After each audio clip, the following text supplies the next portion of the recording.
नमस्कार, मैं डॉक्टर शुक्ला मनोरमा आपका स्वागत करती हूँ। तो चलिए जेट एग्जाम के लिए मोस्ट इम्पोर्टेंट 10 प्रश्न पर मैं डिस्कस करती हूँ। तो चलिए पहला प्रश्न ये रहा, शोध प्ररचना को कितने प्रकारों में वर्गीकृत किया जाता है? ऑप्शन सुनिएगा, 3, बी है 2, सी है 4 और डी है 5। चलिए बताइए आप लोग कौन सही है। ऑप्शन 4 ऑप्शन में कौन सही है, जल्दी बताइए। लाइक सब्सक्राइब करते जाइएगा।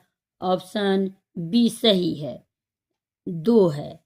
अब दूसरा प्रश्न आपके सामने ये रहा, निम्न में से कौन सा मौलिक शोध एक रूप नहीं है? ध्यान दीजिएगा, इसमें नहीं पूछा है। अब ऑप्शन सुनिए, ए है प्रयोगात्मक शोध, बी है ऐतिहासिक शोध, सी है दार्शनिक शोध और डी है राजनैतिक शोध। बताइए दूसरा प्रश्न का आंसर, कमेंट कीजिए। दूसरा प्रश्न का आंसर मैं बता रही हूँ, राजनैतिक शोध, डी आंसर सही है। अब तीसरा प्रश्न आपके सामने ये रहा, निम्न में से कौन सा अनुसंधान का प्रमुख प्रकार नहीं है? ध्यान दीजिएगा, ऑप्शन सुनिए, ए है मौलिक शोध, बी है व्यवहारिक शोध, सी है शोध प्रतिवेदन और डी है क्रियात्मक शोध। चलिए बताइए आप लोग, कमेंट कीजिए। मैं बता रही हूँ सी आंसर सही है, शोध प्रतिवेदन। चौथा प्रश्न आपके सामने ये रहा, पूर्व में लिखित और प्रतिपादित विचारों एवं संकल्पनाओं की व्याख्या करता है। ऑप्शन सुनिएगा, ए ऑप्शन में है व्याख्यात्मक शोध, बी ऑप्शन है संकलात्मक शोध, सी में है वर्णनात्मक शोध और डी में है विश्लेषणात्मक शोध। चलिए बताइए आप लोग, कमेंट कीजिए, लाइक सब्सक्राइब करते जाइएगा।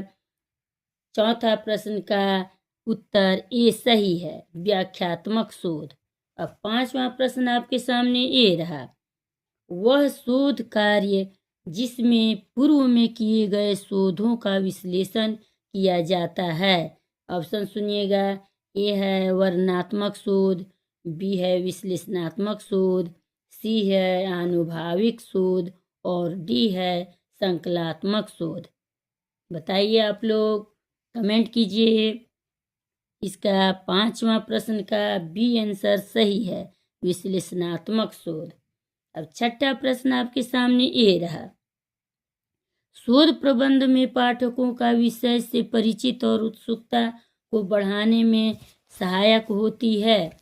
ऑप्शन सुनिएगा, ए है प्रस्तावना, बी है विषय सूची, सी है तालिका सूची और डी है ग्रंथ सूची।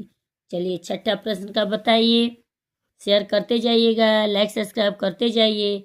छठा प्रश्न का उत्तर ये सही है, प्रस्तावना।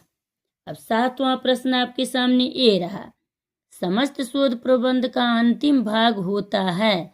ऑप्शन सुनिएगा, ए है ग्रंथ सूची, बी है सारांश, सी है परिशिष्ट और डी है संदर्भ।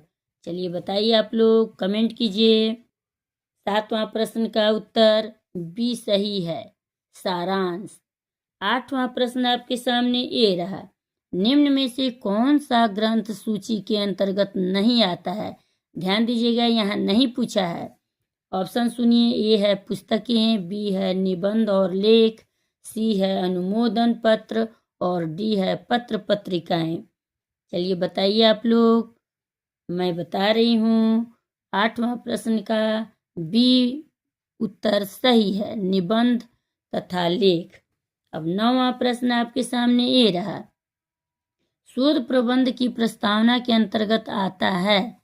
ऑप्शन सुनिए, शोध प्रक्रिया, बी ऑप्शन है शोध निष्कर्ष, सी ऑप्शन है विषय सामग्री और डी ऑप्शन है शोध का उद्देश्य। चलिए बताइए आप लोग, लाइक सब्सक्राइब करते जाइएगा। नौवां प्रश्न का उत्तर डी सही है, शोध का उद्देश्य।